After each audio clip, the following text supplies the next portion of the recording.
Hello, beautiful soul. I am Jess from the Nimbi, bringing you today's daily oracle message. Let's go ahead and see what wants to come out. Kind of torn, honestly. All right, we're gonna go with the Lantern Oracle. The archetypes also kind of want to be heard, but I don't know. We'll see what happens. Anyhow, universe, angels, spirits, guides, ancestors, please give me the message that we need to hear most today on our journey. As you can see, I still have power. It did flicker last night. I noticed my clocks on the clock on my oven was like flashing and off, but it was the only one, so that was kind of weird. Anyways, let's see what comes out. Emotional energy. I'm going to set that there. Emotions are messengers to be met with appropriate attention, action, and gratitude. I love this picture. It's amazing. Okay, 25.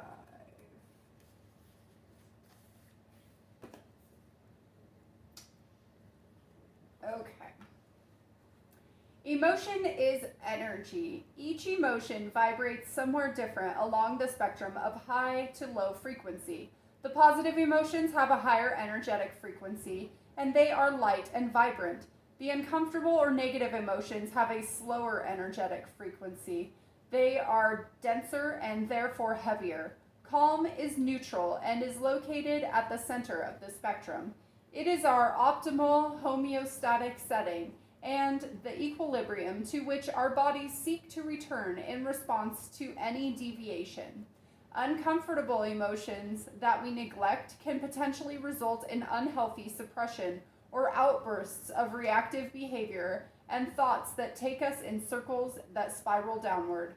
These are the frequent and unfortunate consequences to inaccurately thinking that some emotions are bad, wrong, or without value. Knowing how our emotional life either propels us forward, sets us off course, or becomes a stagnating force is integral to learning how to use them for empowerment. Emotions are, by nature's design, our necessary frontier allies. Their roles are to assist us in surviving and thriving.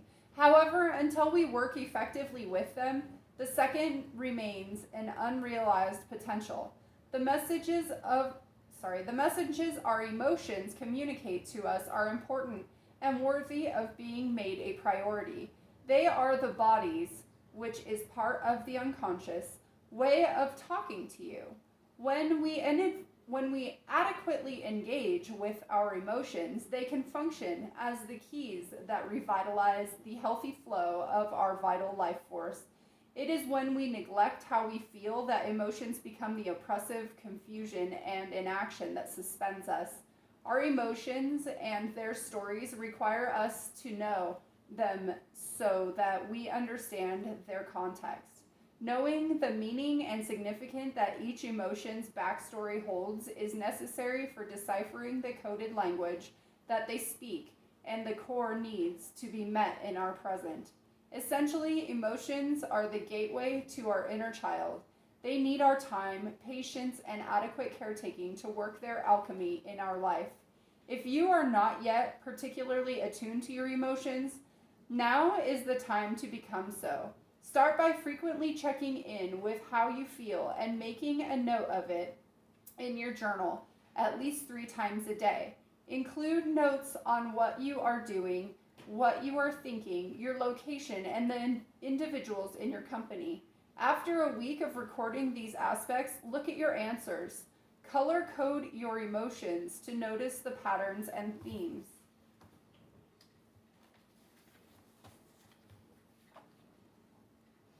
Take the dominant emotion that you have experienced over the week and invite it to write you a letter. Place the hand that you do not write with over your heart and jot down what the emotion has to say. Then write a letter back with compassion and gratitude toward the message the emotion has given to you. You may also wish to write a letter to a desired emotion that is either absent or was not as dominant in your week as you would have liked. Once this is done, have it write you a letter back. To feel the full potential that emotions have to transform the way you experience life, make this journal exercise a regular and ongoing practice. The featured guardian's emotional maturity shines from her as white light. She has learned to master her emotions by creatively directing their energy into realizing her desire. She has shown up to assure you that your emotions will work in your favor once you become aware of and respond appropriately to their true message. Guardian's message. Shooting the emotional messenger for containing news that you do not like or want is as effective as shooting yourself in the foot over the need for a new pair of shoes. The job of emotions is to help you to navigate your way safely and successfully through life. Let them. That's awesome. I was programmed to repress my emotions, and it actually just recently I met my emotional manager in a meditation and set my emotional manager free. And since then, I have been feeling a lot more emotion, and it's been kind of crazy to really integrate that into my being and my life. And it's been interesting, guys. So yeah, if any of you have repressed your emotions over time, I'm gonna do this little exercise in here. I think that will kind of help me on my journey. Anyway, I hope that you're having a beautiful day. I felt guided to share that with you. Emotions are energy in motion. So let's not block that. And I hope that, that message serves you well today. Until next time, guys, sending you so much love and light. Bye.